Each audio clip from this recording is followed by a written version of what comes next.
Ары қарай b бөлімін есепке шығарайық. 9-ға 9-шы есеп. Квадрат үш мүшелерінің x-тің кез келген мәнінде оң мәндер қабылдайтынын дәлелдеңдер дейді. Яғни бұл жерде біз үш мүшенің квадратын айыратын боламыз. Квадратын айыру, яғни ол бізде ax квадрат плюс bx плюс c дегенді осыдан получается біз x минус x1-ге және x минус x2 дегенге келтіреміз, иә? Осыған келтіреміз.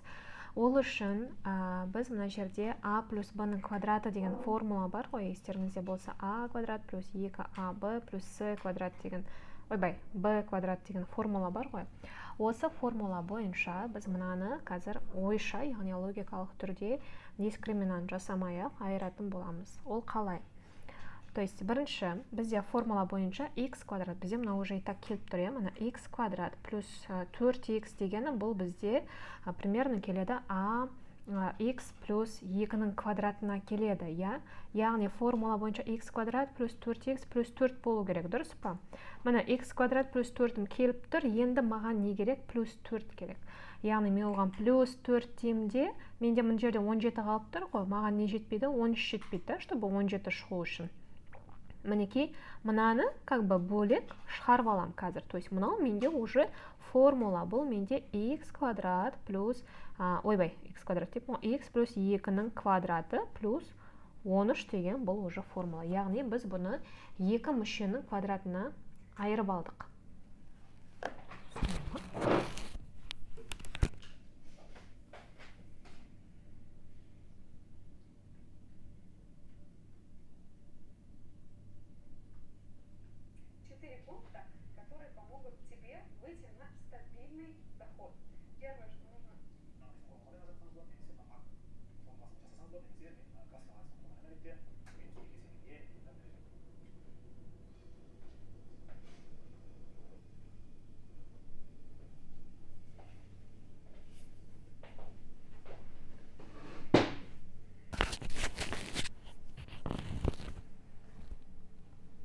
Так, мінекей біз сонда екі мүшеге айырып алдық. Енді маған не дейді? Квадрат үш мүше x-ның кез келген мәнде оң мәндер болатын дәлелдеңдер дейді. Яғни бұл бізде мына жерде дәлеліміз осы, сыртында квадрат тұр. Яғни мына жерде x-ге даже сіз минус 10-ды беретін болсаңыз да, минус 10 плюс 2 ол минус 8, минус 8-дің квадраты бәрібір плюс сан болады. Сондықтан бұл бізде уже дәлелденді. Келесі екіншісін көрейік. X квадрат минус 6x плюс 17. Яғни бұл жерде минус 6x деген мынау формула бойынша, бізде a плюс b-ның квадраты, енді a минус b-ның квадратының формуласына келеді ғой, бұл a квадрат минус 2ab плюс b квадрат. Мына жерде ол примерно келіп тұр, x минус 3-дің квадратының формуласына келіп тұр ғой, потому что x квадрат 3 көбейту 2 көбейту келесі сан, ол бізде минус 6x болатын еді, То есть, понятно, мынау бізде уже бастапқысы мынау келіп тұр соған. То есть, сонда біз примерно осы формуланы шығарып аламыз. Яғни x квадрат минус 6x деймізде, енді маған формула бойынша 3-дің квадраты 9 керек қой, плюс 9 деген сан керек қой. Оны мен 17-тен алып алам. Плюс 9 деп жазып алам. Енді маған 17 болу үшін не жетпейді? 8 жетпейді, плюс 8 жетпейді.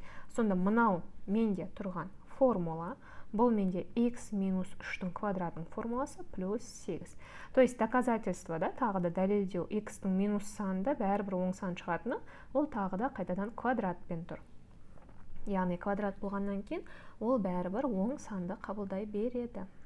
8x плюс 17 тең болады. Мына жерде сразу ойша алайық, бұл бізде x минус 4-тің квадратының формуласына келеді, потому что 4 көбейту 2 ол 8.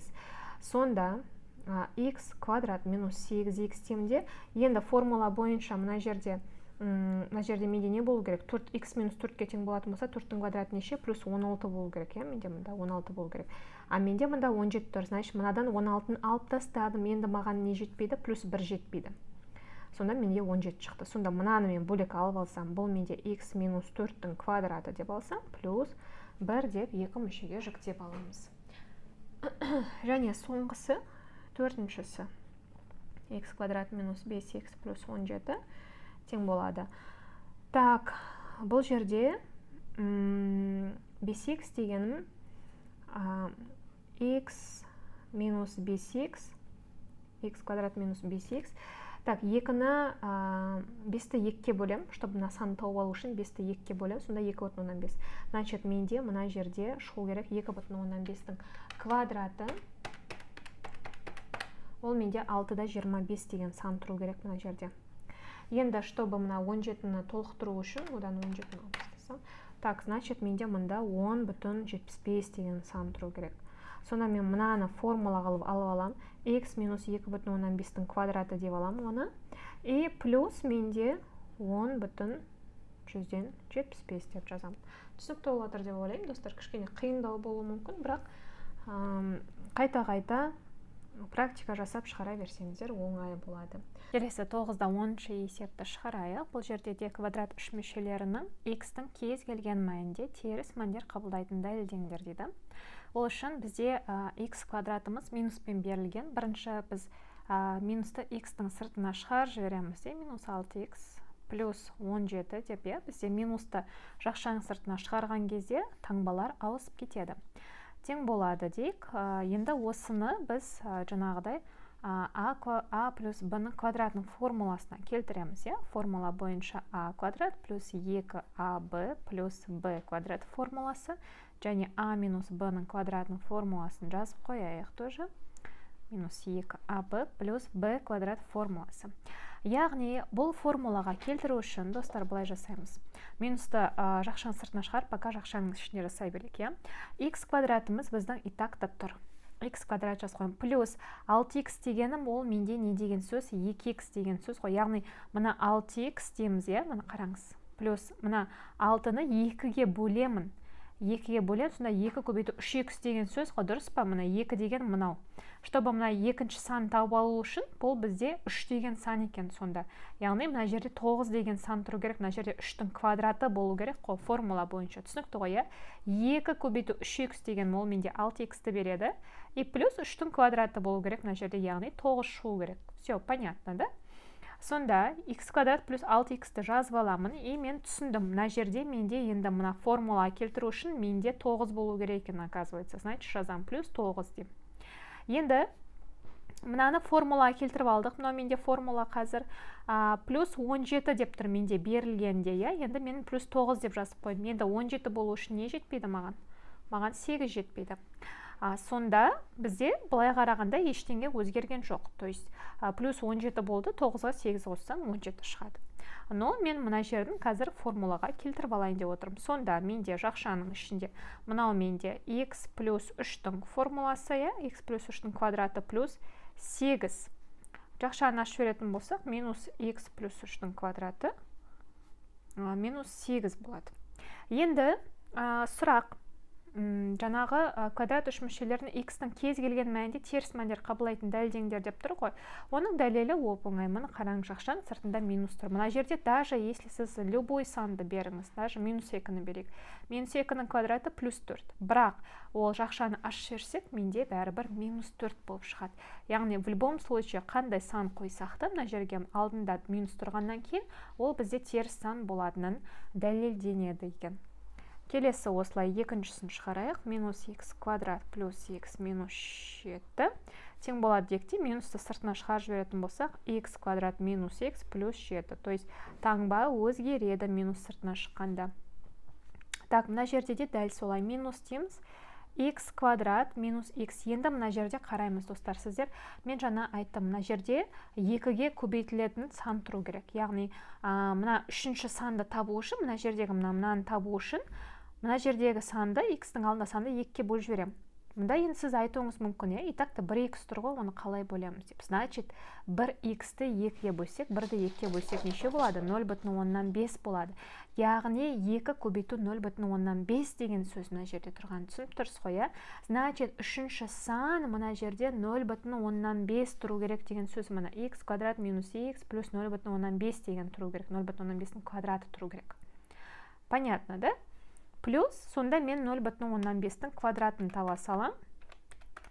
Квадраты ол 0,25-ке тең. Яғни былай жазып алам. Мұнау менде қазір формуламен шығады. И плюс деймде, енді менде 7 беріліп тұр ғой, маған 7 болу үшін не жетпейді?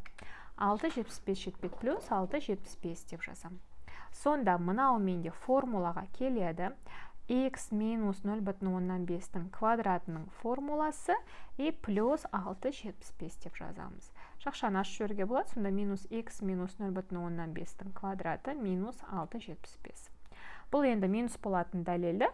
Бізде жақшаның алдында минус тұрғаннан кейін x квадрат плюс болса да алдындағы минусымен минус болып кетеді деп айтамыз. Так, келесі. Үшіншісінде дәл солай шығарамыз. Минусын шығарып жіберейік. X квадрат минус 4x плюс 7. Бұл жерде де тоже x квадрат минус 4x деймізде. Значит, мына жерде үшінші сан табу үшін мынаны 2-ке бөле салам. Не шықты? Менде 2 шығады.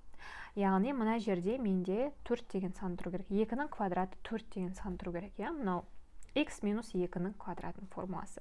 И плюс маған мына 7 толық болу үшін мен 3-ті қосып жіберем. 4-ке 3 қосам 7 шықты. Сонда мынау менде x минус 2-нің квадратының формуласы плюс 3 деймін, ашып жіберсе минус x минус 2-нің квадраты минус 3 болады. Мынаның барлығы кіші 0 деп көрсетуге болады. Көрсетпесек те болады. Қалай ыңғайлы. И соңғы төртіншісі минус x квадрат плюс 6x минус 27 тең болады. Так, минусын жақшаның сыртына шығарып жіберейік. X квадрат минус 6x плюс 27 тең болады. Тоже x квадрат минус 6x дейміз. Енді 6-ны 2-ке бөлсек 3. Значит, мына жерде менде 3-тің квадраты 9 деген сан тұру керек, Енді оны мына жерде 27 тұр ғой, менде 27 болу үшін мен 27-тен 9-ды алып тастаймын. Ол менде 18-ге тең, плюс 18 деп қоса қоям. Сол кезде менде мына екеуі формула. X минус 3-тің квадратының формуласы плюс 18.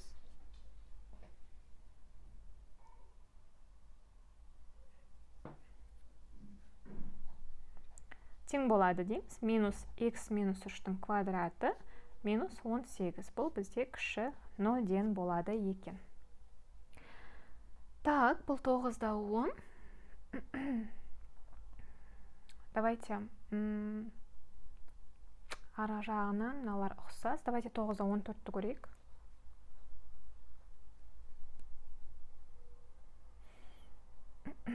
Так, біріншісі 7x квадрат плюс x минус 8. Төменде берілген квадрат үш мүшелерін көбейткіштерге жіктеңдер дейді. Тең болады 0. Так, бұл жерде давайте дискриминант әдісімен жіктейік. Дискриминант табайық. Ол бізде дискриминанттың формуласы b квадрат минус 4асы білесіздер, жазып қойайын. 1-дің квадраты 1, минус 4 көбейтемін 7, көбейтемін минус 8. Так, 4 көбейтем 7, көбейтем 8. 224. Мынау минус пен минус плюс береді. Сонда 1 плюс 224, ол менде 225 кетен. Енді x-ті табатын болсақ, x-дің формуласы минус v плюс минусты бір асты дискриминант бөлу 2a. Так, минус 1 плюс минус 225-тің түбірі неше? 15, бірден жазайық. 2 көбейту a деген 7-ге тең, значит 14. Сонда x1 тең болады. Плюс болатын болса. Минус 1 плюс 15. 14-ке тең, 14-14-ке бөлсең 1 болады. Давайте бірден жазайық. x2 тең болады. Минус 1 минус 15. Минус 16. Минус 16 бөлу 14. 2-ке қысқартсақ минус 8 бөлу 7. Немесе минус 1,7-1. Мінеке 2 мәні шықты. Енді бізде көбейткіштерге жіктеу дегеніміз, ол бізде x минус 1, x минус x1, x минус x2 деп жазатын едік. Яғни жіктейтін болсақ, бізде x минус 1 жауабы біріншісі, x минус 1,7-1. Значит, x плюс 1,7-1 болады. Мінеке біз көбейткіштерге жіктедік. Екіншісі 5x квадрат плюс 8x плюс 3. Так, осын тең болады 0 декте, дискриминант табайық. 64. 8-дің квадраты минус 4 көбейтемін 5 көбейтемін 3. Сонда мынау менде 20, 23 көбейтемін 60. 64-тен 60 алсам 4 шығады, x тең болады. Минус 8 плюс минус. Ал 4-тің түбірі неше? 2 бөлу 2 көбейту 5. 10. x1. Минус 8 плюс 2 болса, минус 6 болады. минус 6 бөлі 10, ол менде тең минус 3 бөлі 5, иә, 2-ке қысқарсақ. Ал x2, так, егер минус болса, минус 8, минус 2, минус 10, минус 10-ды 10-ға бөлсем, минус 1-ге тең. Сонда көбейткіштерге жіктесек, x минус 5-тен 3, ол менде плюсті береді, иә, уже плюс 5-тен 3. И то же самое, x минус 1, ол менде плюс 1-ді береді. Түсінікті болып жатыр ғой, иә, достар, мына жердегі мына формула бойынша минус құр ғой. Мына минус пен мына минус плюс береді. Мына минус пен мына минус плюсті береді. Так, үшінші минус 2x квадрат плюс 7x минус 3 тең болады 0. Дискриминант табайық. 7-нің квадраты 49 минус 4 көбейту минус 2 көбейту минус 3. Так, 1, 2, 3. 3 минус нені береді? Минусты береді. Значит, 49 минус. 4 2 өтем 8, 8 3 өтем 24. Сонда 25-ке тең. X тең болады. Минус 7 плюс минус. 25-ның түбірі 5. 2 көбейту минус 2. Минус 4-ке тең. X 1 тең болады. Минус 7 плюс 5. Минус 2-ке тең. Минус 2-ні минус 4-ке бөлем. Плюс 2-ден 1-ге тең болады. X 2. Минус 7 минус 5. Так, минус 12-ке тең. Минус 12-ні минус 4-ке бөлем. Плюс 3 болады. Сонда көбейткіштерге жіктегенде x минус 0,5, 2-ден 1-ді 0,5 деп жазайық. X минус 3 болады екен. Және соңғы төртіншісі 2x квадрат